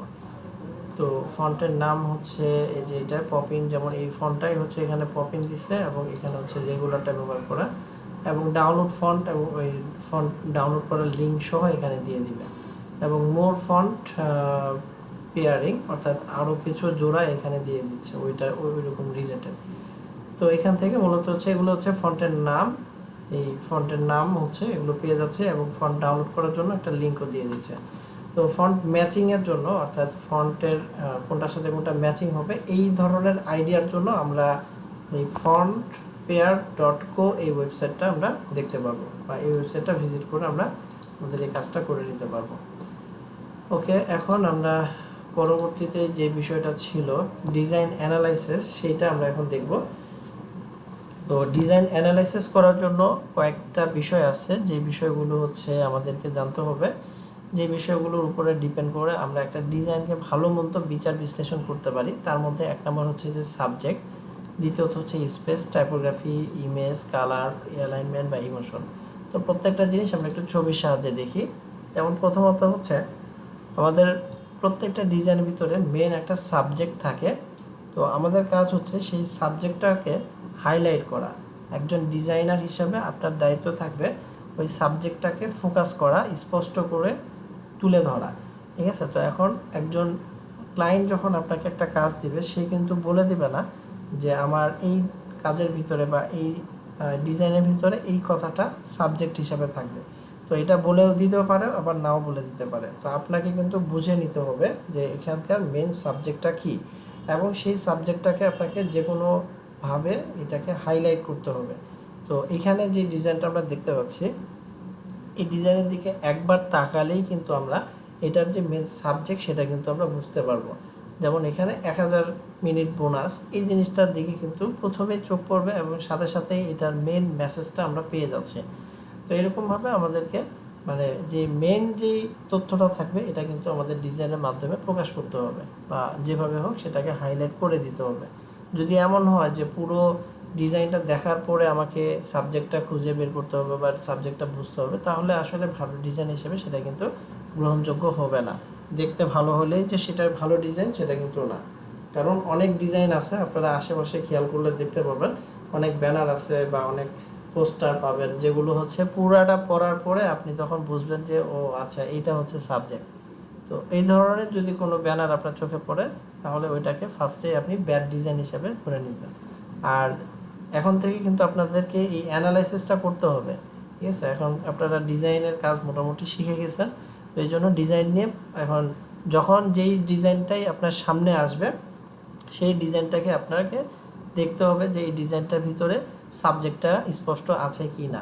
ঠিক আছে, যদি মনে করেন দেখেন যে হ্যাঁ সাবজেক্টটা স্পষ্ট, তাহলে এটাকে ভালো ডিজাইন হিসেবে ধরবেন, যদি না থাকে তাহলে খারাপ ডিজাইন। মানে এই যে 7টা বিষয় আমি বলবো এখন, এই প্রত্যেকটা বিষয় নিয়ে আপনাকে চিন্তা করতে হবে বা অ্যানালাইসিস করতে হবে। এটা মানে আপনি মনে মনে পড়বেন তাহলেই হবে। ঠিক আছে, একটা ডিজাইনের দিকে চোখ পড়লে আপনি একটু দেখবেন যে এটা কি ভালো না খারাপ। যদি ভালো হয় তাহলে কি কি কারণে ভালো দেখাচ্ছে, খারাপ হলে কি কি কারণে খারাপ দেখাচ্ছে। তো আমরা পরে যে বিষয়টা পাচ্ছি সেটা হচ্ছে যে স্পেস। স্পেসটা হচ্ছে যে একটা ডিজাইনের ভিতরে আমাদেরকে অবশ্যই ফ্রি কিছু জায়গা খালি রাখতে, মানে ফাঁকা রাখতে হবে, কিছু খালি জায়গা রাখতে হবে। তো 1/3 ফ্রি স্পেস থাকা লাগে একটা ভালো ডিজাইনের ভিতরে, অর্থাৎ পুরো ডিজাইনটাতে আমরা যদি ওভারঅল একটা মানে 1/3 ফ্রি স্পেস ফাঁকা রাখি, তাহলে সেই ডিজাইনটাকে ভালো ডিজাইন হিসেবে ধরতে পারবো। অনেক ডিজাইন দেখবেন যে পুরোটাতে লেখালেখি দ্বারা ভরা থাকে, তো ওই ডিজাইনগুলো আসলে দেখতেও ভালো দেখায় না এবং ওই ডিজাইনগুলোর দিকে মানুষজন তাকায়ও না। ঠিক আছে, তো এইটা কারণটা হচ্ছে যে ওই ডিজাইনটাতে বেশি পরিমাণে লেখালেখি দিয়ে দিছে। তো অত লেখা মানে মানুষের পড়ার কিন্তু সময় থাকে না। মানে সাধারণত রাস্তাঘাটে যে বিলবোর্ড ব্যানারগুলো দেখা যায় সেগুলোর কথা বলতেছে, ওগুলোতে কিন্তু এত মানে মানুষজন পড়বে না। বা স্বাভাবিকভাবে পেপার পত্রিকাতেও অনেক ডিজাইন আসে, সেগুলোতেও আপনারা একটু দেখবেন এই জিনিসগুলো যে স্পেসটা আছে কিনা। যদি দেখেন যে হ্যাঁ স্পেস আছে, তাহলে একটা ভালো ডিজাইন হিসেবে মনে করবেন। তো এখানে যে ডিজাইনটা আছে এটা কিন্তু বেশ ভালো একটা স্পেস এখানে আছে। আচ্ছা, এরপরে টাইপোগ্রাফি। টাইপোগ্রাফির ক্ষেত্রে আমরা একটু আগে দেখলাম যে টাইপোগ্রাফি মানে ফন্টের ম্যাচিংয়ের যে বিষয়টা, সেটা আমরা একটু ওয়েবসাইটকে ফলো করতে পারি। পাশাপাশি হচ্ছে ফন্ট যখন আমরা ব্যবহার করব, তখন যেই ক্যাটাগরির আমরা কাজ করতেছি, অর্থাৎ ফ্লায়ার যদি হয় তাহলে এটা কি ধরনের ফ্লায়ার, কি কোনো অফিসের জন্য নাকি কোনো ইভেন্টের জন্য, না কোনো রেস্টুরেন্টের জন্য, না কিসের ফ্লায়ার, মানে কোন ক্যাটাগরির এটা ফ্লায়ার, ওই ক্যাটাগরির জন্য কি ধরনের ফন্ট ব্যবহার করা হচ্ছে সেইটা আপনাকে দেখতে হবে। দেখার পরে ওই রিলেটেড ফন্ট আপনাকে ওই কাজে ব্যবহার করা লাগবে। ঠিক আছে, তো এইভাবে ফন্টটা ব্যবহার করলে বেশ ভালো আপনি একটা মানে পাবেন, রেজাল্ট পাবেন। আর যে মানে ক্যাটাগরির সাথে যদি ফন্টের আবার মিল না হয় তাহলে কিন্তু ভালো হবে না। যেমন উদাহরণস্বরূপ আমি আপনাদেরকে বলি, যেমন ধরেন ওয়েডিং ইনভাইটেশনের যে কার্ডগুলো থাকে, ওই কার্ডগুলোতে কিন্তু সাধারণ যে নর্মাল যে ফন্টগুলো আছে, আমরা এই যে পপিন ইউজ করছি, তারপরে নেক্সা ইউজ করছি, এগুলো নর্মাল একটা ফন্ট। এই টাইপের ফন্ট কিন্তু সেগুলোতে ব্যবহার করা হয় না। ওগুলোতে কেমন হয়, ওই যে পেঁচানো হাতে লেখার যে হ্যান্ড রাইটিং স্টাইলের যে ফন্ট, ওই স্টাইলের ফন্টগুলো ওই ইনভাইটেশন কার্ডে ব্যবহার করা হয়। তার মানে ওই ক্যাটাগরির কাজের জন্য ওই রিলেটেড কিছু ফন্ট নির্দিষ্ট করা আছে। তো আপনি একটা কাজ করতে গেলে আপনাকে কিন্তু ওই ক্যাটাগরিটা আগে বুঝতে হবে যে এটা কোন রিলেটেড ক্যাটাগরি, এবং ওই রিলেটেড ক্যাটাগরির জন্য কী রিলেটেড ফন্ট ব্যবহার করে সেটা অন্যান্য ডিজাইন দেখলে আপনি তখন বুঝতে পারবেন, এবং আপনাকে সেই হিসাবে ফন্টটা ব্যবহার করা লাগবে। এবং ফন্ট ব্যবহার করার ক্ষেত্রে ফন্টের যে সাইজ, এটাও খেয়াল রাখা লাগবে। সাইজটা যেন টাইটেল টেক্সট এগুলো বড় হবে এবং মোটা হবে। রেগুলার যে টেক্সটগুলো মানে ছোটো টেক্সটগুলো, ওগুলো মানে ডেসক্রিপশনের জন্য ওগুলো ছোটো হবে এবং রেগুলার হবে। কালারও আপনাকে অবশ্যই ব্র্যান্ডিং যে কালার আছে ওই বাইরে কালার ইউজ করা যাবে না, এবং অ্যালাইনমেন্টটা খুবই গুরুত্ব সহকারে দেখবেন। তারপরে হচ্ছে ইমেজ। ইমেজের ক্ষেত্রে যে বিষয়টা বললাম যে ইমেজগুলো যদি ক্লায়েন্ট দিয়ে দেয় তাহলে তো খুবই ভালো। ইমেজ যদি ক্লায়েন্ট না দেয় তাহলে আমরা ইমেজটা কিভাবে আমরা খুঁজে বের করব সেটাও আমি বলে দিছি। আর মেন যে বিষয়টা সেটা হচ্ছে যে আমাদের ডিজাইনের সাথে ডিজাইনের যে কনসেপ্টটা মানে কন্টেন্টটা থাকবে, এটার যে মেসেজটা থাকবে, ওই মেসেজের সাথে রিলেটেড ইমেজ ব্যবহার করতে হবে।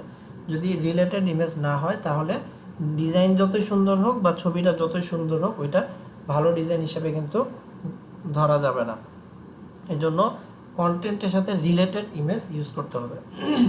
ঠিক আছে, তো এটা অবশ্যই খেয়াল রাখা লাগবে। আপনারা একটু যখন যে সামনে যে ডিজাইনগুলো পাবেন ওগুলোতে দেখবেন যে ইমেজটা কি এটার সাথে রিলেটেড কি না।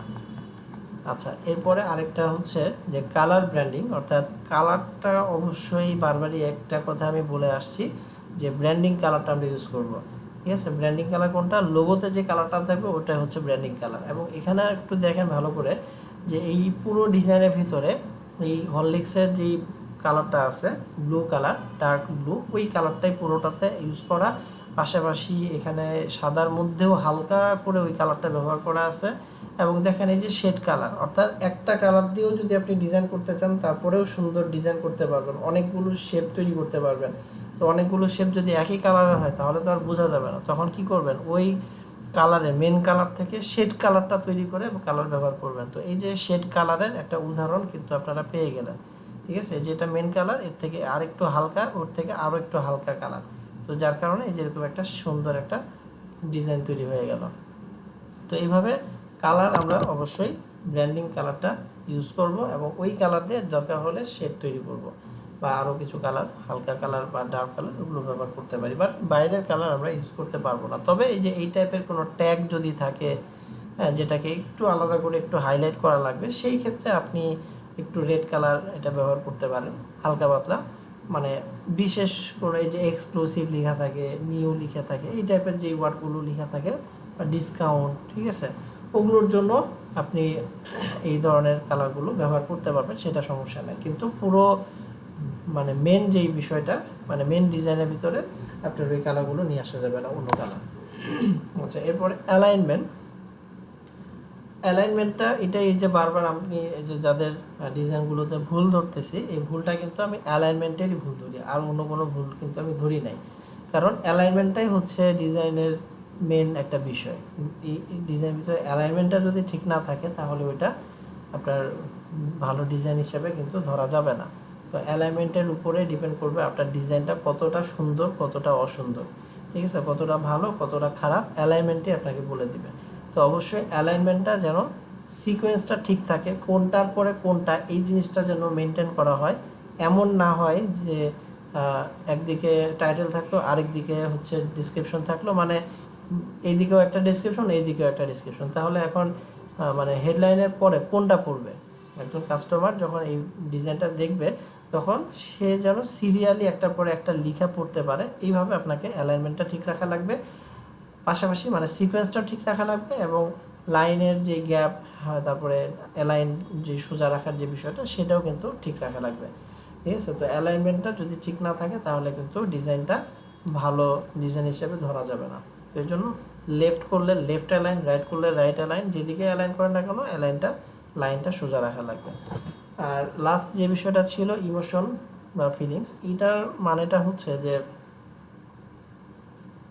ছবির ভিতরে যদি এমন কিছু আপনি তৈরি করতে পারেন যেটা ক্লায়েন্টকে আকর্ষণ, মানে অডিয়েন্সকে আকর্ষণ করবে বা অডিয়েন্সকে হচ্ছে এঙ্গেজ করবে, তাহলে আপনার ডিজাইনটা হচ্ছে অনেক ভালো মানের একটা ডিজাইন তৈরি হবে। তো এইটা আসলে একদিনেই সম্ভব না, এটার জন্য অনেক পরিশ্রম করতে হবে বা অনেক সাধনার বিষয় আছে, যে আপনি একদিনে হঠাৎ করে মানে 2 মাস 3 মাসের কোর্স করেই যে আপনি মানে এমন অনেক ভালো মানের ডিজাইন তৈরি করবেন এমন না, যে আপনার ডিজাইনের ভিতরে এমন আকর্ষণীয় অনেক কিছু আপনি দিয়ে একটা ডিজাইন করবেন যেটা দেখে মানুষ তাকায় থাকবে, ঠিক আছে, চোখ সরাতে পারবে না, এরকম এখনই পারবেন তা না, পারবেন।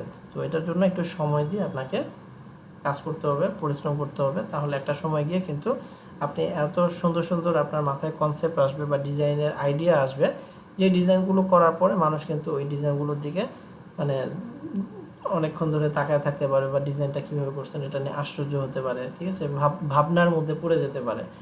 তো এরকমই একটা বিষয় হচ্ছে এই এখানকার যে ছবিটা, এখানে ইমোশন বলতে যেটা বোঝাচ্ছে যে একটা ডিজাইন দেখে এটার যে মেসেজটা দেখেন, এখানে যে মেসেজটা, সেই মেসেজটা কিন্তু লিখার মাধ্যমে তারা দেয় নাই, এখানে তারা মেসেজটা ছবির মাধ্যমে দিচ্ছে। মেসেজটা কি, যে ফিডেক্স এটার একটা লোগো ব্যবহার করছে, এটা ইন্টারন্যাশনাল কুরিয়ার সার্ভিস, এবং একটা ছবি ব্যবহার করছে, আর কিছু ব্যবহার করে না, কিন্তু ছবির মাধ্যমে তারা একটা মেসেজ আমাদেরকে দিতে যাচ্ছে। সেই মেসেজটা হচ্ছে যে আপনি যখন তাদের মাধ্যমে কোনো প্রোডাক্ট এপার থেকে ওপারে পাঠাবেন, একজনের কাছে আরেকজনের কাছে পাঠাবেন, ওরা কিন্তু খুব যত্ন সহকারে নিয়ে, খুব যত্ন সহকারে আপনার প্রোডাক্টটা পৌঁছায় দিচ্ছে, এরকম একটা মেসেজ এর মাধ্যমে প্রকাশ করতেছে, ঠিক আছে। তো এই যে মানে একটা ডিজাইন দেখে বা একটা ছবি দেখে আপনি ওই ছবির যে ভিতরের মেসেজটা আছে ওইটা যে আপনি পড়তে পারলেন, বা আপনার অডিয়েন্সকে আপনি একটা এরকম সুন্দর একটা ডিজাইন করে আপনি উপহার দিতে পারলেন, যেটা দেখে তারাও এরকম একটা মেসেজ, আপনার মনের মেসেজটা একটা ছবির মাধ্যমে প্রকাশ করছেন, যেটা হচ্ছে একজন কাস্টমার দেখে সে মেসেজটা পড়তে পারছে বা বুঝতে পারছে। তো এই ধরনের ইমোশন বা অ্যাট্রাকশন করার জন্য কিছু জিনিস রাখার চেষ্টা করা। তো এইটা সব ক্ষেত্রে যে পাবেন তা না, বা সব ক্ষেত্রে যে সব ডিজাইনের ভিতরে যে করা লাগবে তাও না। হ্যাঁ, তো এটা ডিপেন্ড করবে আর কি কাজের উপরে।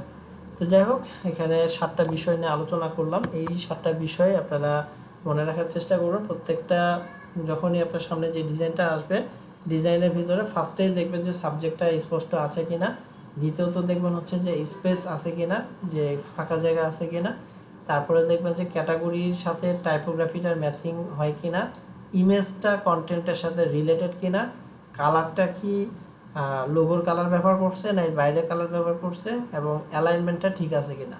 মেনলি এই 6টা জিনিস যদি আপনি দেখেন যে হ্যাঁ ঠিক আছে, তাহলে বুঝবেন যে এটা ভালো ডিজাইন। যদি দেখেন যে না, কালারটা ঠিক নাই বা অ্যালাইনমেন্ট ঠিক নেই, তাহলে এটা ভালো ডিজাইন হিসেবে ধরা যাবে না। 7 নাম্বার বিষয়টা একদম এটা হচ্ছে আপেক্ষিক একটা বিষয়। এটা হচ্ছে মানে অনেক হাই লেভেলের যারা কাজ করতে করতে অনেক দিনের এক্সপিরিয়েন্স, তাদের ক্ষেত্রে মূলত এই ধরনের একটা বিষয় নিয়ে আসা সম্ভব। তো এইটার জন্য একদিনে বা এই 2-3 মাসের কোর্স করে এটা করতে পারবেন না। তো এটার জন্য একটু সময় লাগবে, মানে একটা ডিজাইনের জন্য, মানে এই ধরনের ডিজাইনের জন্য একটু সময় লাগবে। তো যাই হোক, এই বিষয়গুলো আপনারা এখন থেকেই অ্যানালাইসিস করবেন। সামনে যখনই যেটা ডিজাইন আসবে তখনই এই বিষয়গুলো নিয়ে আপনি একটু মনে মনে একটু ভেবে নেবেন যে এগুলো আছে কিনা বা ঠিকঠাক আছে কিনা, ডিজাইনটা ভালো না খারাপ। ঠিক আছে, তো এইগুলো যখন আপনি নিজে নিজে অ্যানালাইসিস করতে থাকবেন, তখন আপনার যে ডিজাইনটা থাকবে ওই ডিজাইনটাতেও কিন্তু আপনি এই জিনিসগুলো ইমপ্লিমেন্ট করতে পারবেন, পাশাপাশি আপনার ডিজাইনটাও একটা ভালো মানের একটা ডিজাইন হিসাবে তৈরি করতে পারবেন। তো এই ছিল হচ্ছে আজকের এই বিষয়টা। তো আশা করি আপনারা পুরোটা বুঝতে পারছেন। তারপর যদি কোনো প্রশ্ন থাকে বা বুঝতে না পারেন, তাহলে এখন একটু জিজ্ঞাসা করেন। আর ভিডিওটা আমি অফ করে নিচ্ছি।